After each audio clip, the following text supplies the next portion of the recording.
Okay, so the next question is for everybody listening. Obviously, real estate's a hot topic. So, anywhere from Robert Kiyosaki, Rich Dad, Poor Dad, this idea of like own assets and real estate's that asset. And so what I found is there's a large group of people that want to be real estate investors, which I love.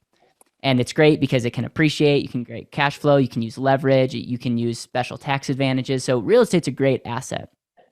What can you teach us if we want to be real estate investors? What can you teach us, number one, to should we be real estate investors? Because I think there's some people that shouldn't, or they should be investing with people like you and not just doing it themselves. And number two, if you are going to be a real estate investor, what is the framework to think about how to evaluate an asset, and like how can my audience take advantage of your knowledge and do it on a micro scale if they don't want to go through the fund route? Yep. So when investing, I got to put on my old real estate hat, dust it off. But yeah, so with real estate specifically, the way I think about it is there's two main points before making a real estate investment. And I think you nailed it with the first one. Should I even be doing this?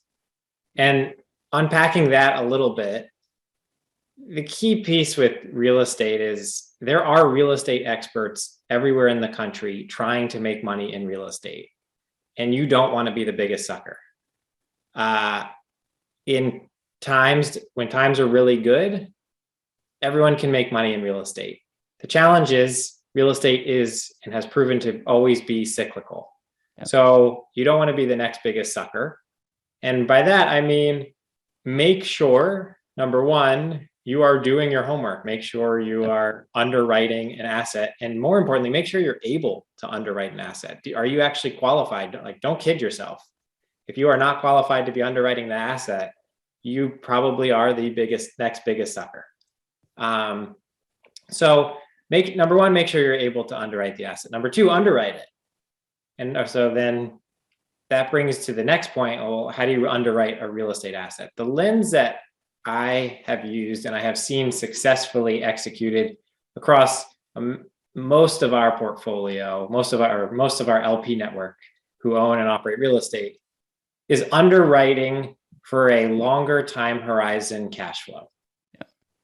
And what that specifically means is you buy an asset and you value it based on the current cash flow and the expected future cash flow. And that will directly take into account capital expenses. So if you buy an office building, do you have to replace the roof? Do you have to provide a tenant improvement package to bring in a new user? Like all of these expenses that would eat into your cash flow. When underwriting a real estate asset, underwrite for cash flow. And if you do that successfully, you can then, to your point, bring in leverage, have some debt. Ideally, your debt is also long-term. Yep. Your debt can be